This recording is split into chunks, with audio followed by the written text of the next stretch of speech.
নমস্কার, নিউজ প্রাইমে আপনাদের স্বাগত। আমি সঞ্জয় রয়েছি আপনাদের সাথে। এই মুহূর্তে আমরা রয়েছি কলকাতা স্পেস সার্কেলে, যেখানে এবিএসকে অর্থাৎ অল বেঙ্গল স্পোর্টস ক্যারাটেডো অ্যাসোসিয়েশনের উদ্যোগে স্টেট ক্যারাটে চ্যাম্পিয়নশিপ 2025, যা কাই অর্থাৎ ক্যারাটে অ্যাসোসিয়েশন অফ ইন্ডিয়ার অনুমোদক্রমে এবং যেটা ভারত সরকারের নীতি আয়োগ দ্বারা রেজিস্ট্রিকৃত। দুদিন ব্যাপী এই অনুষ্ঠান গতকাল শুরু হয়েছে, 27 এবং 28, আজ অন্তিম দিন। এই মুহূর্তে আমার সঙ্গে রয়েছে এবিএসকে যিনি কলকাতার প্রধান দেবল ঘোষ। কথা বলে নেবো তার সাথে।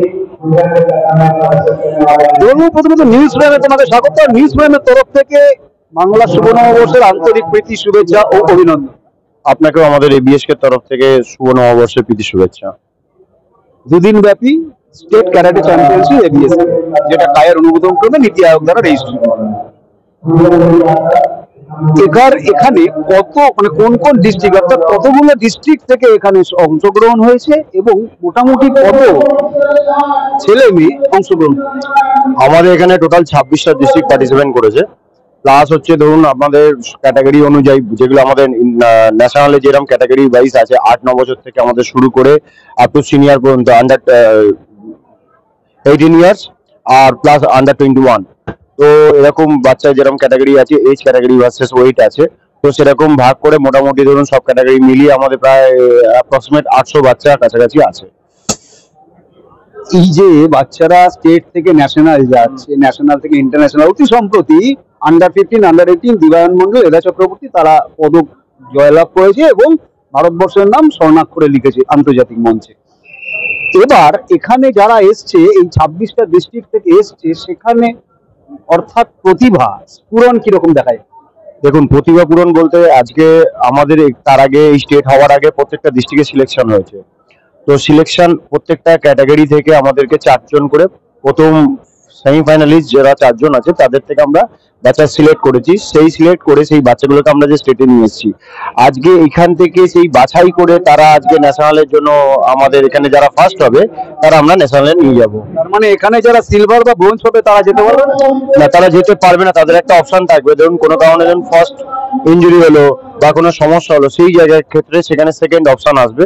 সেম জিনিস সেকেন্ডেরও যদি কোনো ইস্যু হয় তাহলে সেই থার্ড যাবে, প্যানেল বাই প্যানেল। আচ্ছা, অর্থাৎ যদি কেউ প্রথম যে গোল্ড অকার করেছে সে যদি কোনো কারণে যেতে না পারে, তাহলে সেকেন্ড যে সিলভার সে যাবে। যদি সেও যেতে না পারে তখন ব্রোঞ্জ যাবে, অর্থাৎ তারা স্ট্যান্ড বাই থাকবে। এই যে প্রসেসটা, এই প্রসেসটা এবিএস কে করছে। এবিএস কে তো সদ্য একটা ফর্ম করা বডি, অনেক পথ এখনো বাকি। এই পথটা এত পর্যন্ত আসা কতটা কঠিন ছিল? অনেকই কঠিন, কারণ আজকে দেখতে পাচ্ছেন যে চারিদিকে যেরকম ভাবে, আমি এই কথাটা সব জায়গায় বলি যে আমি সেরা, আমি সব, আমরাই অথেন্টিক। অথেন্টিক তখনই হবে যতক্ষণ মান্যতা থাকবে, মাথার উপরে একটা স্টেট গভর্নমেন্টের একটা স্ট্যাম্প থাকবে, ন্যাশনাল গভর্নমেন্টের একটা স্ট্যাম্প থাকবে, তখন সেটা বলা হয় যে এটা মাদার বডি বা অ্যাসোসিয়েটেড বডি। তো আজকে আমি নিজের একটা কোম্পানি খুলে বলতেই পারি যেটা আমার কোম্পানি। তো সেটা কথা না, কথাটা হচ্ছে গিয়ে আজকে আমরা খুব হ্যাপি যে আজকে এতগুলো বাচ্চা আমাদের সাথে পার্টিসিপেট করছে। তো এতগুলো টিচার রয়েছে, এত প্যারেন্টস রয়েছে, এইটাই বোঝা যাচ্ছে যে আমাদের এবিএস কে ঠিকঠাক পথে হাঁটছে। আগামী দিনে আমরা আরো ভালো কাজ করবো, আমরা আরো এগোতে পারবো। এবিএস কে ঠিক পথে হাঁটছে বলেই কি বিভিন্ন যারা সংস্থা পেছন থেকে টেনে ধরার প্রচেষ্টা করছে? একদমই, কারণ দেখুন, ভালো মানুষ কাজ করলে তো পেছন থেকে একটা বাধা আসবেই। সেই বাধার দিকে তো আমরা তাকিয়ে থাকবো না, আমরা দেখবো বাচ্চাগুলোর ভবিষ্যতের কথা। তো সেই জায়গা দিয়ে আমাদের লক্ষ্য একটাই, যে বাচ্চাগুলোর সাথে যেন কোনো অন্যায় না হয়, বাচ্চাগুলোকে আমরা যত সুস্থভাবে এগিয়ে নিয়ে যেতে পারি। সরকারি সহযোগিতা কতটা পাওয়া যাচ্ছে? দেখুন, সরকারি সহযোগিতা এখন যেহেতু কারাটে এমন একটা সাবজেক্ট, সরকারি সহযোগিতা আমরা অফিসিয়ালি কিছু না পেলেও আনঅফিসিয়ালি অনেক সহযোগিতা আমাদের থেকে পাচ্ছি। এবিএস কে কলকাতার প্রধান, সেই হিসাবে এবিএস কে তরফে আগামী লক্ষ্য?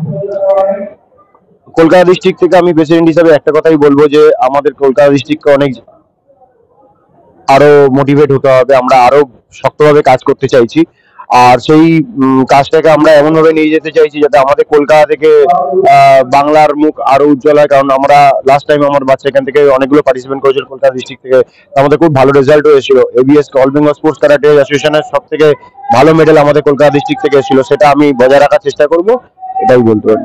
ক্যারাটে তো এখন শুধু আত্মরক্ষার কৌশল নয়, ক্যারাটে এখন স্পোর্টসও বটে। নিউজ প্রাইমের দর্শকদের উদ্দেশ্যে যদি কোনো বার্তা দিতে চাও যে ওয়েস্ট বেঙ্গল স্পোর্টস ক্যারাটে অ্যাসোসিয়েশনের কলকাতা প্রেসিডেন্ট হিসেবে। একটাই বার্তা দেবো, সবাই ক্যারাটেকে ভালোবাসুন, কারণ ক্যারাটে এমন একটা জিনিস, ক্যারাটে শুধু খেলা বা স্পোর্টস তা এখন ওটাকে সেলফ ডিফেন্স হিসেবে আমরা নিতে পারি, প্লাস স্পোর্টস। কারণ আজকে প্রত্যেকটা স্কুল কলেজে আপনারা দেখতে পাবেন যে ক্যারাটে শুরু হয়ে গেছে, প্লাস স্কুল গেমসে ক্যারাটে রয়েছে, ইউনিভার্সিটি গেমসে ক্যারাটে রয়েছে। এমনকি হচ্ছে কিছু প্যারেন্টস আছে যারা নিজের বাচ্চাকে দেওয়ার পরও তারা প্যারেন্টসরা অ্যাজ এ ফিট হিসাবে ছুটতে চায়। কারণ এখন রাস্তাঘাটে এটা আমরা হাঁটাচলা করি, অনেক সময় অনেক রকম সিচুয়েশন পড়ি। তো সেই জায়গা থেকে আমাদের মনে হয় যে গার্জেনরাও যদি এগিয়ে আসে, এইটাকে যেরকম ভাবে এগিয়ে আসছে, আগামী দিনে আরো এগিয়ে আসবে, এটা আমাদের বিশ্বাস। আর আমি চাই আরো এগিয়ে আসুক, আরো ক্যারাটেকে ইমপ্রুভ করুক। অর্থাৎ যেমনটা দেবল বোস জানাচ্ছেন যে all Bengal sports karate association হচ্ছে সংস্থা সেমনই যা সরকার স্বীকৃত, এবং সেটাই অথেন্টিক সংস্থা যেটা সরকার স্বীকৃতি দেয়।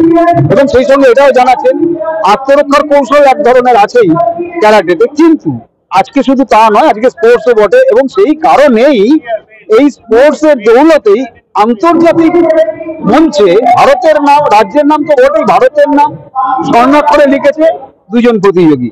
আগামী দিনে এবিএস কে লক্ষ্য আরো অনেক এরকম ধরনের প্রতিযোগীকে তৈরি করা, যারা শহর, রাজ্য, দেশ, তাদের নাম, আমাদের দেশের নাম আন্তর্জাতিক মঞ্চে স্বর্ণাক্ষরে লিখবে। ভিডিও জার্নালিস্ট নিরার সাথে নিউজ প্রাইমের জন্য সঞ্জয় সাহা, কলকাতা স্পেস সার্কেল।